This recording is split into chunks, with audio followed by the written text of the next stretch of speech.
See It Played Boots and Saddles from the Assault series. Okay, first things first, moving on to the introductory scenarios that I guess all have the same setting information. I'm moving on now to scenario B. So again, we're adding artillery and smoke, and the wind is light and comes from the north. So what is the north? I'm assuming that, so here's the map here, and I am putting the sea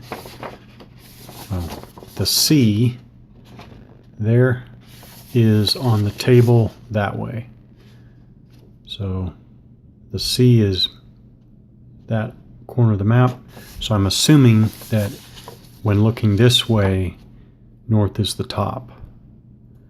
So that would mean this side, which means that side. So I'm assuming wind is coming from north to south and is light. Light, yeah. Okay, so forces is A-6. So I'm thinking that should be Alpha Company / Troop of 6th Battalion / Squadron, depending on what kind of unit it is. So just to talk about this, so again, I'm looking on the U.S. organization chart, and similar to when I set up for scenario A, I'm looking around, and so I'm back to the 6th Squadron, and there is Alpha Troop right there, Alpha Troop, and I know that because all the designations have A6 at the end.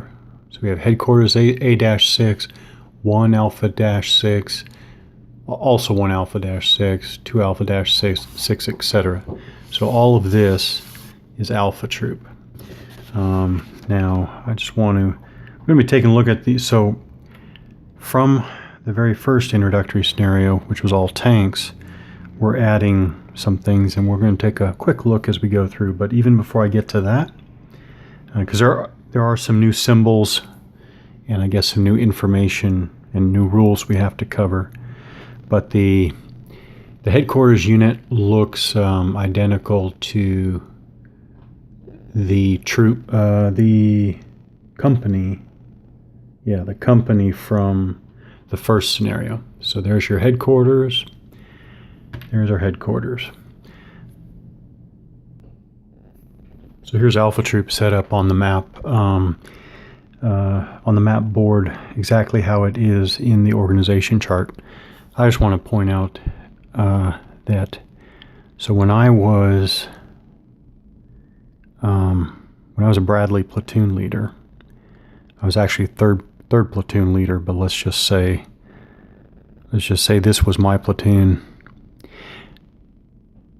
So this is really interesting, this 1980s organization. They have 2 Bradley platoons with their dismounted infantry and 2 tank platoons.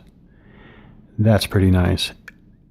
This is what we had when I was Bradley platoon leader. We had 3 platoons, 2 Bradleys, 1 tank platoon. So just interesting for me to note how nice it is to have a square organization, 2 and 2.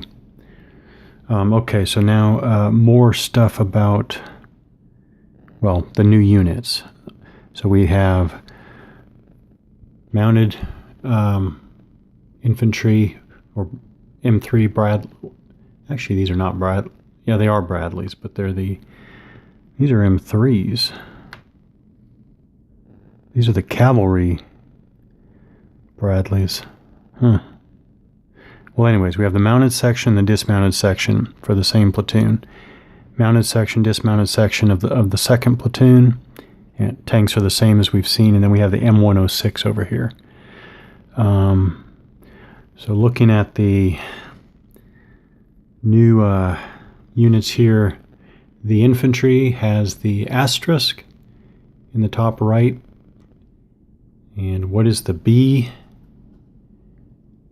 What does P-L mean?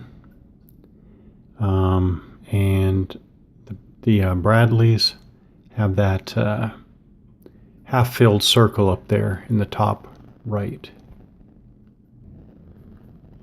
So the asterisk up here on the top right of the dismounted infantry unit is actually the same asterisk as on the headquarters unit, and that means unit does not require operations points. Okay, this is awesome. Yeah, I was looking, I was surprised when I actually read the M3, because that's the cavalry variant. And I was thinking, wait, these are not going to carry full dismounted infantry units. Well, sure enough, the P-L is in the white writing. That means that they are a one-step unit, which is correct.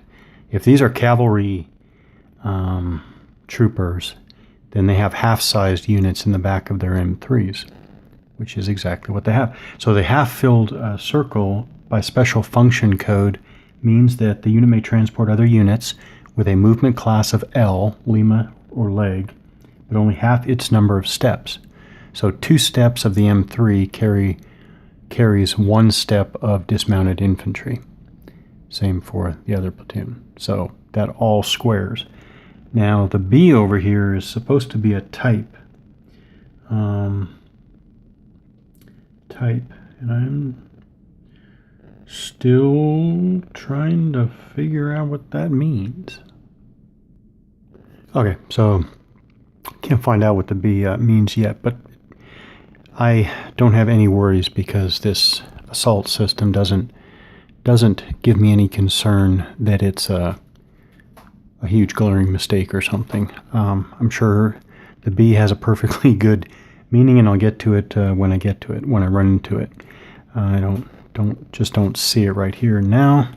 Now what I'm going to do is I'm going to look at the weapons information for these new units. Okay, well, right off the bat, looking at the U.S. direct fire data chart, I have an infantry A and an infantry B. So the infantry A and B, looks like the difference is the A's have missiles. Otherwise, they have identical heat, and they have, oh no, even their small arms is different. So small arms 6531 out to a range of 3 hexes versus the infantry A have 109,732 out to a range of 4. So we need to start looking at this stuff. SA is small arms. Consists of automatic weapons, machine guns, and assault rifles, and grenade launchers. Heat, of course, is high explosive anti-tank, and missile, of course, guided anti-tank missiles. Okay, and they use the special missile fire mechanics. Then we have the M106, which is amphibious. All right, M106 here. We have SCAP with the asterisk.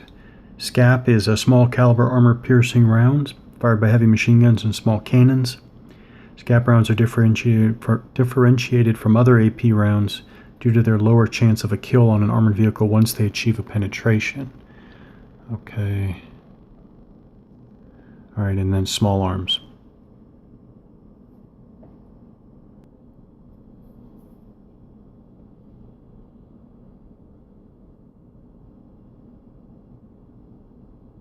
I think we had M125s, but anyways, that aside. So we have the M106, so it's armed with a 4.2-inch mortar, HE value of 12. So this is the U.S. indirect fire data chart. Max rate of fire times 5. ICM, no.